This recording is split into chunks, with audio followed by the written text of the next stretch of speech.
मौलाया सल्लि व सल्लिम दाइमन अबदन। गरीब आदमी बद्दू रात के वक्त वो कहीं बेचारा सुबह से चला था, मदीने पहुंचते उसे रात हो गई। उसने डरते हुए ना खैमा ही बाहर लगा लिया। जहां रात हुई ना, आधी रात को 1-2 बजे समझ ले पहुंचा मदीने, तो उसने बाहर ने खैमा लगा लिया।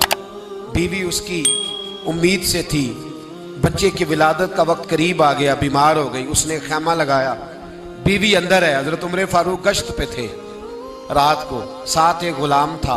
हजरत उमर फारूक रज़ी अल्लाह ताला अन्हु कहने लगे वो आग जल रही है थोड़ी सी, पता करो कौन है। तो आपका गुलाम पता करने गया तो बद्दू ने डांट दिया, कहने लगे जाओ तुम्हें क्यों बताऊं। हजरत उमर खुद गए, कहने लगे मुसाफिर भाई बता तो सही। कहने लगा जी छोड़े, मैं आपको क्यों बताऊं, मैं कौन हूं, कैसे आया हूं। फरमाया खैमे के अंदर से कराहने की आवाज आती, कोई दर्द से चीख रहा है, बता हमें बात क्या है। कहने लगा जी मैं फुला बस्ती फुला इलाके का एक गरीब हूं, अमीरुल मोमिनीन उमर फारूक से मिलने आया हूं, और रात हो गई है तो यहाँ खैमा लगाया है, सुबह मैं उनसे मिल के चला जाऊंगा। तो रात को तकलीफ देना पसंद नहीं किया, तो मेरी बीवी उम्मीद से थी, अब बच्चे की विलादत का वक्त करीब है, पास कोई नहीं। हजरत उमर कहने लगे तू ठहर, मैं अभी आया। चेहरे पे नकाब है, उसे बताया नहीं मैं ही अमीरुल मोमिनीन। उमर दौड़े गए, अपनी जौजा से कहने लगे अगर तुझे बहुत बड़ा अजर मिल रहा हो तो हासिल करेगी। क्या करूंगी। तो कहने लगे चल फिर मेरे साथ, बहुत बड़ा अजर है।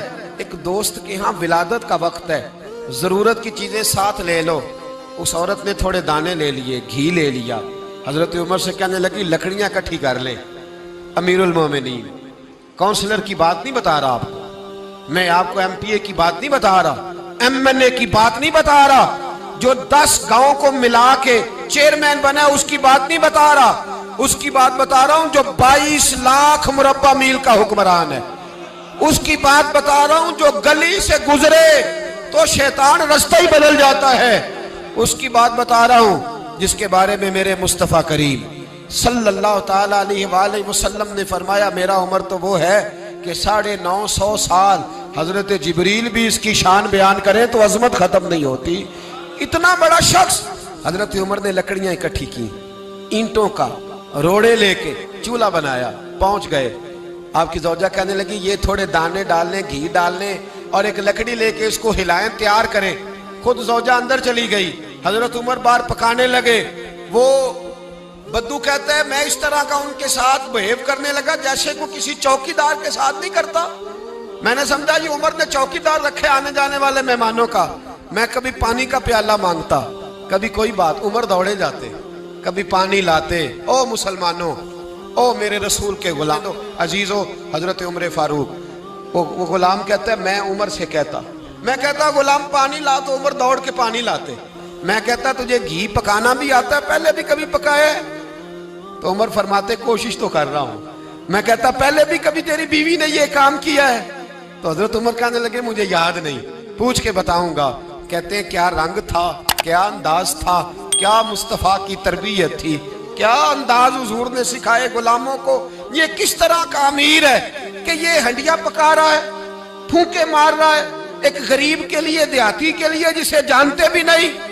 अंदर उस शख्स की बीवी के यहाँ बेटा पैदा हुआ तो हजरत उमर की बीवी अंदर से बोल के कहने लगी अमीरुल मोमिनीन मुबारक हो, आपके दोस्त के यहाँ बेटा पैदा हुआ है। जब कहा ना अमीरुल मोमिनीन मुबारक हो, तो वो शख्स कहता है मेरे हाथ कांपने लगे और मैं इस तरह दौड़ा कि मेरी पगड़ी गिर गई।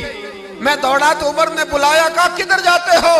कहने लगा आप अमीरुल मोमिनीन हैं, आप अमीरुल मोमिनीन, आप उमर हैं।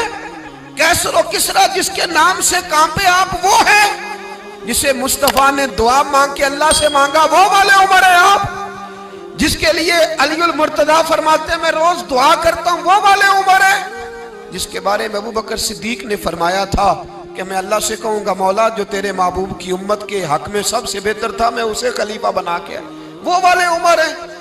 उमर अमीरुल मोमिनीन की बीवी वो तो खातून अव्वल होती है, वो तो मलका होती है, और तेरी बीवी दाई बनकर एक गरीब के बच्चे के पास बैठी रही विलादत के वक्त। उमर अमीरुल मोमिनीन होके तेरी दाढ़ी सारी धुएं से भर गई, तो ड्यूटी करता रहा। तो सैयदना उमर रो पड़े और उस बद्दू को सीने से लगा के कहने लगे, तुझे पता नहीं तू कहाँ आया है, इस शहर का पता है? उसने कहा हुजूर कहाँ आया हूँ? फरमाया ये मेरे नबी का मदीना है, ये मुस्तफ़ा का मदीना है, यहाँ अमीरों का इस्तकबाल नहीं होता, यहाँ गरीबों के इस्तकबाल होते। यहाँ हुजूर ने इस स्टेट पे मेरे रसूल पाक ने वो वाला रंग दिया है कि अब गरीब सार उठा के जीने लगे हैं, अब मजदूरों को इज्जतें मिलने लगी हैं, अब यतीमों ने सार उठा लिया है कि हमारा कोई सुनने वाला